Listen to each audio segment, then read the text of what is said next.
Hello and welcome to week 4 in cultural anthropology. We have 2 chapters to go this time, chapters 6 and 7. 6 is economics, and chapter 7 is anthropological politics, political anthropology. So first in chapter 6, we're really looking at systems of distribution of stuff and consumption of stuff. So we see right at the beginning there's the concept of reciprocal distribution, redistribution like a taxation system, and then market distributions. And we can then look at different cultures and groups and see how those things are distributed. We might see even cultures within cultures, giving this sort of that, how do we see this in our real world? We may see, let's get back here.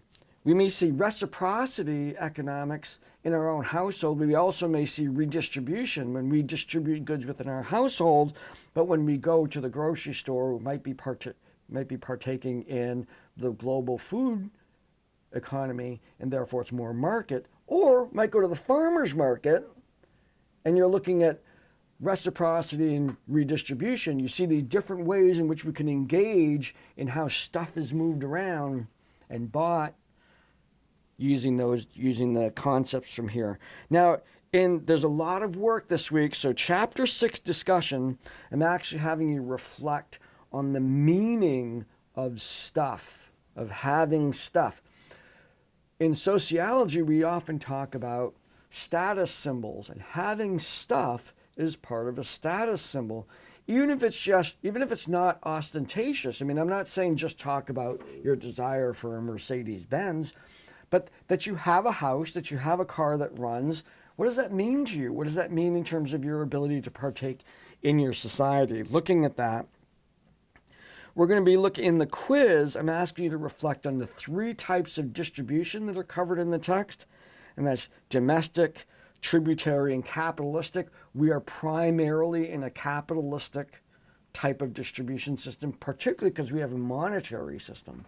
That's a token economy that we use, and shared value associated with the dollar, let's say, that we use to participate in different markets.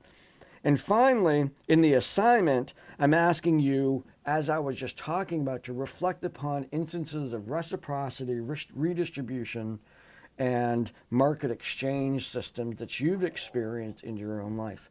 We move to chapter 7 in terms of political anthropology, and we start looking at the different ways in which societies have developed, not the distribution of stuff, but the distribution of power. And we'll see how that's why these chapters sort of go together. So the concept of it is the distribution. You have distribution of stuff, distribution of power. So the discussion simply goes into let's reflect on the good and bad of state-level distribution of power, state-level government like we have here, the bureaucracy and a system of laws that are written, and a code of law that engages us in how we interact with others. I mean, in the sociology class, we're actually talking about social interaction right now at that cultural level. It's almost the same topic, looking at this idea of what generates these relationships between people. If I need to get my license renewed, there's a policy and procedure associated with that, and how is that good and how is that bad? For example, bureaucracy often creates a lot of headaches in terms of procedure and red tape to get things done. At the same time, it also protects us from an overzealous individual making all of these decisions, as we might see in other systems of distribution of power. Then, in the quiz, I'm asking you to reflect on the concept of egalitarian versus non-egalitarian societies. We profoundly live in egalitarian society. You will get a notion of non-egalitarian societies by the examples that are existing in the book. So make sure you read those in order to get a concept of, and maybe just a sense of gratitude for the egalitarian versus the non-egalitarian, and I'm profoundly ethnocentric on that. I will admit that. But the lives that I see portrayed in non-egalitarian, in fact, the way non-egalitarian systems work, here we might see non-egalitarian families where an authoritarian individual is in charge of all the decisions and whatnot. And that has rarely been a pleasant experience at home or at work when you have one person who just has all the power and you don't have any say. So we've been raised in a society where people have a say, even in our families. I mean, we were going to watch a movie last night. We're going to watch The House of Gucci, and I vetoed it. I didn't feel like watching the movie. Everybody else is disappointed, but I just really wasn't into it.